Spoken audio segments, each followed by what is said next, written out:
Shane Ryder here with Aces outfielder Todd Glaesmann. He's played right field, center field, left field all season long for Reno. He's really found his niche, however, in center field. You said you weren't a center fielder by trade. You've kind of just grown accustomed to having that be your everyday spot in the lineup. How have you figured things out in center, and what's it like being the captain of the outfield? I mean, it's been an adjustment. I think center field, especially at the Reno ballpark, is difficult just because the ball seems to carry a little bit more than the average ballpark.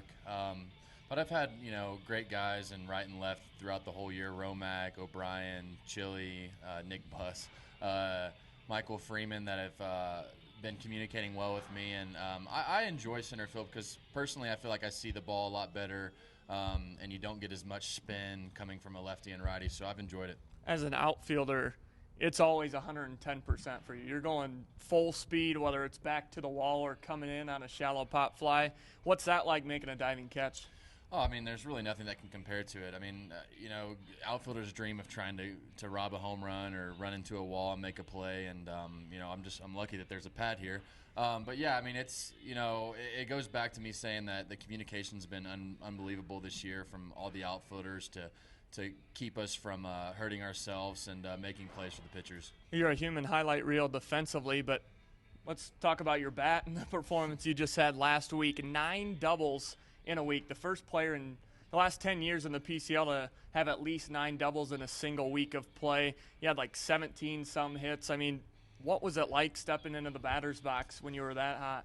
I mean, those are the weeks that you dream about as a baseball player. I mean, I don't care if you're playing high school or college, professional, anything. I mean, you go through stretches throughout the year where you feel comfortable at the plate, and I was going through one of those stretches where, the confidence was at an extreme high, and I felt standing in the box, no matter who was pitching or what they were throwing, I was going to have a good at bat. And I don't think I've ever gone through a stretch like that, so it was definitely fun for me. And I know those things don't happen often, so when they do, you just try and ride it out as long as you can. What are you carrying for motivation as we go into the offseason? We've got El Paso here. You guys are trying to play the role of spoiler. Get back to 500 is kind of the main goal as the season closes out. You want to keep these guys from celebrating on your field. Yeah, absolutely. I mean, nobody likes, the opposing team celebrating on your field, and I think that's the goal ultimately is just to continue to play well as a baseball team. Nobody likes to give in, especially on this team. You have a bunch of guys that are extremely motivated day in and day out, and you sign up for 144 games, and that's what we're going to play. And with Phil as a leader, I mean, he's always said, play the game the right way and play hard, and that's what we intend on doing. And if we can stop them from making the playoffs in the process, that's even better. You're one of the younger guys on this roster. What have you picked up from some of the guys you would consider veterans like Romack or Evans?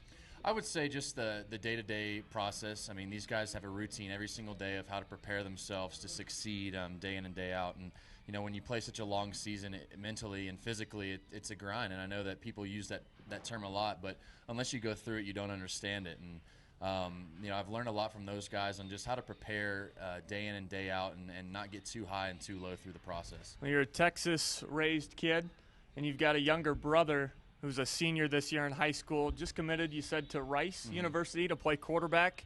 You going to get a chance to see him this fall? Yeah, absolutely. He had a tough loss last night. They lost by 1 point, but he had a good game, and I'm looking forward to seeing him. He's worked so hard over the past couple of years to put himself in a position to succeed, and I think it speaks volumes for him that this was his first year as a starter, and he's already committed to a Division I school that's successful. And I'm extremely proud of him. I'm looking forward to watching him play. Other plans for the offseason besides watching him play? Spend some quality time with my family and my wife. My 1-year anniversary is coming up at the end of this month, so I'll probably take her to do something nice. But I just love getting to spend time with my family. I'm a big Texas A&M football guy, so I'm excited to watch them as well. They got a big one today. Yeah, a big one. They got a couple guys in the locker room are rooting against them, so hopefully they can pull it out. All righty, Todd Glaesmann with the Reno Aces trying to close out a strong 2015.